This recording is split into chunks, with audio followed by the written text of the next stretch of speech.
ईद का माल आया हुआ 350 से स्टार्ट है। ये ईद का माल है? हाँ 350 से स्टार्ट है। 350 है, 300 है। ये लेदर है या फोम लेदर है? कौन ले रहे फोम लेदर में है। अच्छा, और दो चारटे दिखाइए।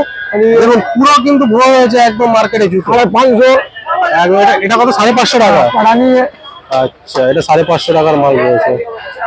মানে এগুলো আমাদের লোকালে দোকানে গেলে কিন্তু 550, এখানে হলে ওখানে 650 700 টাকা নেবে। ये है 500। এটা 500 500 टोटल टोटल दिखाइए। इधर लगे हुए हैं कहाँ से आ गया এখানে কিন্তু টোটাল কালেকশন দেখুন, সব ঈদের কালেকশন রয়েছে। इधर बिक्री है 600 700 600 700 में। हाँ ये सिंगल पीस में मिलेगा वाला? सब सिंगल पीस का प्राइस बोल रहे हैं। अच्छा, होलसेल चलेगा और भी कम दाम? हाँ আচ্ছা, মানে যারা এক পিস দু পিস নিতে চান তারাও কিন্তু আসতে পারেন, এবং যারা আর কি হোলসেলে বিজনেস করতে চান তারাও কিন্তু এসে নিতে পারেন।